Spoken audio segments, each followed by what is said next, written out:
देखिए दोस्तों, आज हम लोग एनसीईआरटी क्लास 6 में चैप्टर 5 करने वाले हैं हिस्ट्री का। ठीक है, एकदम ध्यान से देखिएगा। चैनल पे आप लोग नए हैं तो सब्सक्राइब जरूर कीजिए, और जो रेगुलर आप लोग देख रहे हैं कम से कम शेयर जरूर कर दिया कीजिए, क्योंकि चैनल अभी नया है, आप सभी को मालूम है। तो थोड़ा सा आप लोग सपोर्ट करेंगे तो मुझे भी अच्छा लगेगा वीडियो बनाने में। चलिए देखिए, यहाँ पे जो चैप्टर 5 है इसमें क्या कहा गया है, राज्य, राजा और एक प्राचीन गणराज्य। क्या है इसमें, यह अध्याय बताता है कि प्राचीन भारत में राज्य कैसे बने। यानी कि आपको इस चैप्टर में क्या पढ़ने को मिलेगा कि प्राचीन जो है भारत में राज्य कैसे बने थे। ठीक है, राजाओं को शक्ति कैसे मिली, और विश्व की प्राचीनतम गणतांत्रिक परंपराओं में से एक का परिचय कराता है। ठीक है, विश्व की प्राचीनतम गणतांत्रिक परंपराओं में से यह एक का परिचय कराता है। यानी इन सभी टॉपिक पे जो है, इन मुद्दों पे हम लोग इसमें पढ़ेंगे। एकदम शुरुआत है, आपका एनसीईआरटी जो है एकदम सिक्स से एकदम शुरुआत है, बेसिक से। कहाँ से शुरुआत हुआ, एकदम जन्म कहाँ से हुआ किसी भी चीज का। इसीलिए कहा जाता है कि यहाँ एनसीईआरटी पढ़ने से आपका फाउंडेशन मजबूत हो जाता है। आप किसी भी एग्जाम में तर्क वितर्क करने की शक्ति जो है आप में डेवलप हो जाती है। यहाँ पे देखिए राज्यों की शुरुआत, राज्यों की शुरुआत जो है इसमें लगभग 3000 वर्ष पूर्व। कितने वर्ष पूर्व, तो लगभग 3000 वर्ष पूर्व कुछ शक्तिशाली व्यक्ति राजा बन गए। यानी कि उस समय जिनके पास शक्ति थी, या फिर कह सकते हैं अभी के टाइम में भी आप लोग देखते होंगे कुछ लोग होते हैं गांव घर में जो थोड़ा सा बोलने में अच्छे हो, या फिर कुछ इधर उधर ज्यादा करते हो, तो उनके पास ना मेजोरिटी होती है, संख्या लोगों की मेजोरिटी जो है, मतलब उनके पास लोगों का जमावड़ा होता है। तो इसी को कह सकते हैं कि जिसके दोस्ती ज्यादा है, या फिर जिसके पास धन संपत्ति ज्यादा है, तो शक्तिशाली कहे जाते हैं।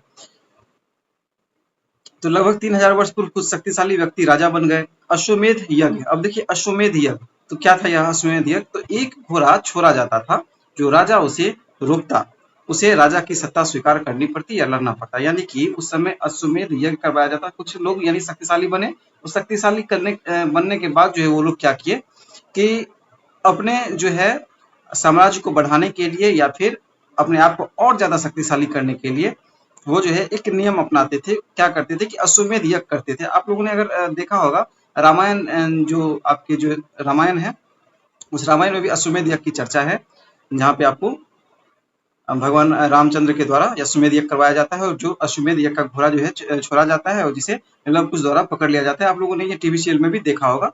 तो ठीक उसी प्रकार आप समझिए कि उस समय अश्वमेध एक यज्ञ होता करवाया जाता था, जिसमें एक घोड़ा छोड़ा जाता था। जो राजा उसे रोकता, या जो राजा उसे रोकता, उसे राजा की सत्ता स्वीकार करनी पड़ती या लड़ना पड़ता। यानी कि अश्वमेध यज्ञ का जब घोड़ा छोड़ा जाता था, तो क्या होता था, यदि कोई राजा उसे कहीं पे रोक लिया, तो इसका मतलब है कि उसने जिस राजा ने अश्वमेध का घोड़ा चढ़ाया उसे चुनौती दे दी है।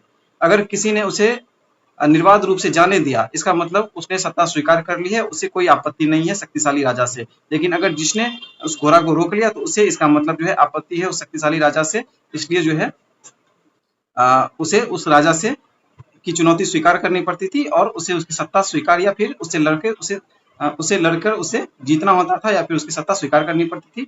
उम्मीद करते हैं आप लोग इन चीजों को समझ पाए होंगे। अगला पॉइंट देखिए, राजस्व यज्ञ। तो राजस्व यज्ञ क्या था, तो राज्याभिषेक समारोह जो दिव्य वैधता प्रदान करता था। राज्याभिषेक समारोह था यह जो था, आपको राजस्व यज्ञ क्या था, ये राज्याभिषेक समारोह था। यानी कि राजा जो बनते थे लोग, उसके लिए क्या होता था, वो जो क्राउन होता था, राजा का ताज जो होता था, जिसे मुकुट कह सकते हैं, यह जब पहना जाता था, उससे पहले एक भव्य यज्ञ का आयोजन किया जाता था, जिसे राजस्व यज्ञ कहा जाता था। यानी इसमें आपको राज्याभिषेक होता था इस समारोह में, और दिव्य वैधता प्रदान की जाती थी। यानी कि जो भी राजा थे, उनसे जुड़ी शक्तियां जो भी थी, उन्हें उसमें प्रदान की जाती थी कि अब से यह राजा होंगे, और राजा के की जो राजा की जो भी शक्ति है उसे अब प्रदान किया जाएगा। वो अब इस पद पे कार्य करेंगे। आगे देखिए सैन्य शक्ति। तो सैन्य शक्ति क्या होती थी, रथारोहियों, यानी कि रथ जो चलाते थे, रथारोहियों, हाथी सवारों, घुड़सवारों और पैदल सेना से सुसज्जित सेनाएं थी। ये जो शक्तिशाली राजा जो हो गए थे, जिन्होंने अपनी शक्तियां अर्जित की थी धन के आधार पे, या फिर लोगों के आधार पे, इन्होंने जो है सैन्य शक्ति यानी सैन्य शक्ति को भी एकजुट किया, जिसमें आपको रथारोहियों यानी कि जो रथ सवार थे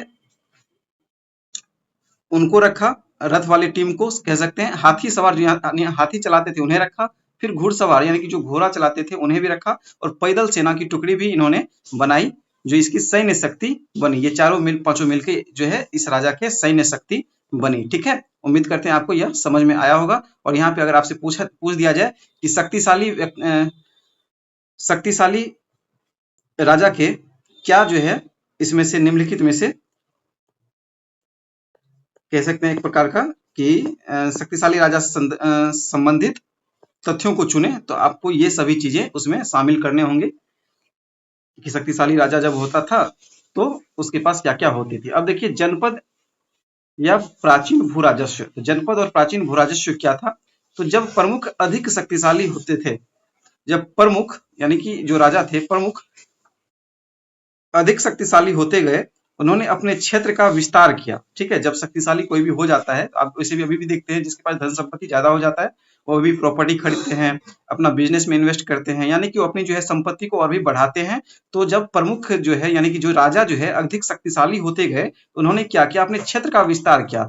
कोई भी आदमी जो है अभी भी संपत्ति के आधार पे जो है अपने क्षेत्र का विस्तार करता है। आप सभी देखते हैं कि वो प्रॉपर्टी खरीदता है, अपना बिजनेस स्थापित करता है। तो ये सारी चीजें इसी प्रकार जो है उस समय भी जो प्रमुख होते थे यानी जो राजा होते थे अधिक शक्तिशाली होते गए और उन्होंने अपने क्षेत्र का विस्तार किया। जिस भूमि पर एक जन यानी जनजाति लोग बसते थे वह जनपद कहलाई। ठीक है, जनपद का अर्थ क्या होता है यहाँ पे जान लीजिए आप लोग। जन का अर्थ लोग होता है और पद का मतलब होता है पेड़ या क्षेत्र होता है। ठीक है, यानी कि जिस भूमि पर लोग रहते थे या लोग बसते थे उसे जनजाति कहा जाने लगा। ठीक है, आगे देखिए यहाँ पे जनपदों में गांव, चारागाह, वन और सीमाएं होती थी। जनपदों में गांव, चारागाह, वन और सीमाएं होती थी। 16 सबसे शक्तिशाली जनपदों को महाजनपद कहते हैं। ठीक है, 16 सबसे शक्तिशाली जनपदों को महाजनपद कहते हैं। ये क्लास 6 की एनसीईआरटी है, तो आप सभी यहाँ पे एकदम शॉर्ट में देखेंगे। फिर चीजें जब आगे बढ़ेंगी, जैसे कि क्लास 7 में जाएंगे, 8 में जाएंगे, तो इसका और भी आप लोग डिटेल में जो है चीजों को पढ़ेंगे। जैसे आप लोगों ने पढ़ा होगा कि 16 सबसे शक्तिशाली जो महाजनपद थे उनके नाम भी आप लोगों ने लुसेंट में पढ़े होंगे, दृष्टि में पढ़े होंगे।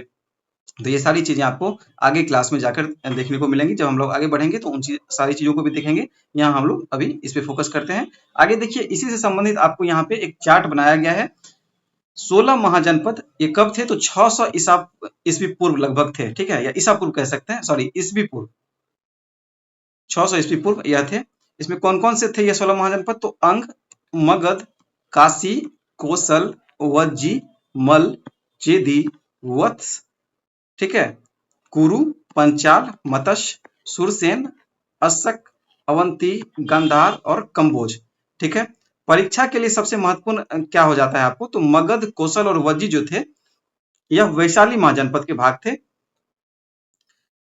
अवंती और वत्स, इसे भी जो है ध्यान रखना है। अधिकांश उपजाऊ गंगा के मैदान में स्थित है। अधिकांश जो इसमें थे वो आपको गंगा के मैदान में स्थित थे। अब देखिए यहाँ पे मगध एक शक्तिशाली राज्य का उदय।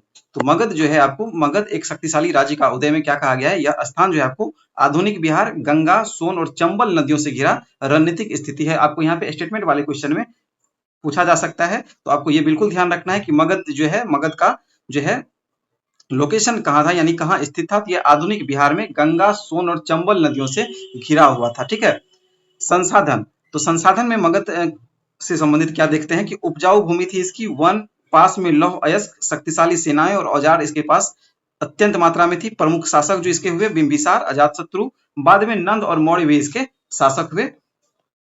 राजधानी इसका हम देखें तो पहले जो है राजगृह जिसे राजगीर अभी कहते हैं, और बाद में पाटलिपुत्र यानी आधुनिक पटना जो है अभी बाद में इसकी राजधानी बनी थी मगध। ये सारे पॉइंट जो है आपके एग्जाम के लिहाज से बहुत इंपॉर्टेंट है, इसे बिल्कुल आप लोग ध्यान रखिएगा।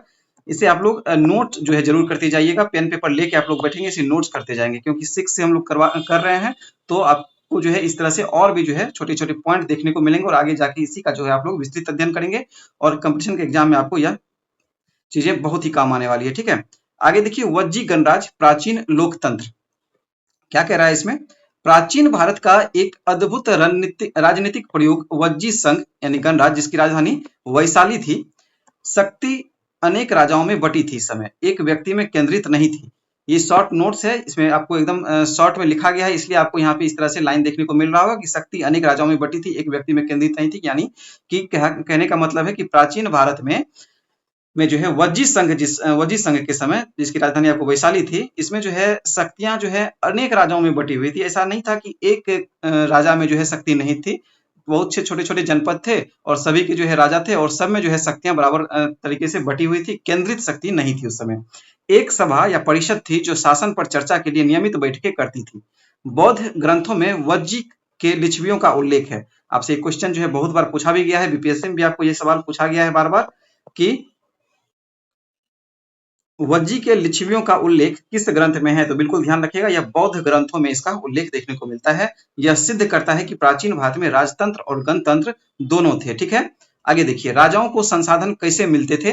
तो देखिए, कराधान, कराधान यानी टैक्स कह सकते हैं। किसान के उपज का 1/6 भाग जो है यह लेते थे। व्यापारी वस्तुओं पर कर देते थे। शिल्पकार श्रम देते थे। ठीक है, शिल्पकार जो आपको कह सकते हैं जैसे मूर्ति करते थे या फिर कुछ इस तरह के जो कढ़ाई सब वाले काम करते थे, तो शिल्पकार कह सकते हैं, वो भी जो है श्रम देते थे। और किसान जो है उस समय उपज का 1/6 भाग देते थे। 1/6 भाग जो है किसान देते थे। याद रखिएगा, इस समय आपसे पूछा जा सकता है कि इस समय जो है किसान कितना टैक्स देते थे? तो 1/6 भाग देते थे। व्यापारी वस्तुओं पर कर देते थे और शिल्पकार श्रम देते थे। बलि, बलि क्या है? तो विजित क्षेत्र के लोग राजा को बलि देते थे। बलि यानी कर। तो आपसे पूछा जा सकता है कि प्राचीन भारत में जो क्षेत्र जीत लिया जाता था और वहां के लोग जो टैक्स देते थे उसे किस नाम से जाना जाता है? तो उसे बलि नाम से जाना जाता था। बलि नाम से, ये बिल्कुल ध्यान रखिएगा, उसे बलि नाम से जाना जाता था। लूट क्या होता था? तो लूट, कुछ राजा पड़ोसी क्षेत्रों पर आक्रमण करके संपदा लूटते थे तो उसे लूट कहा जाता था। ये आप सभी को मालूम है। ठीक है, तो इसी के साथ देखिए हम लोग का चैप्टर 5 जो है यहाँ पे खत्म होता है। आप लोग चैनल पे नए हैं तो सब्सक्राइब जरूर कर लीजिएगा। आप लोग शेयर क्या कीजिए ताकि मुझे भी इस तरह के वीडियो बनाने का जो है एकदम से मोटिवेशन मिलता रहे। आप लोग शेयर कीजिए, अपना ओपिनियन हमें कमेंट के माध्यम से जरूर दीजिए और आपको ये सेगमेंट कैसा लग रहा है जरूर बताया कीजिए। ठीक है, मिलते हैं हम लोग कल नेक्स्ट क्लास में। ओके।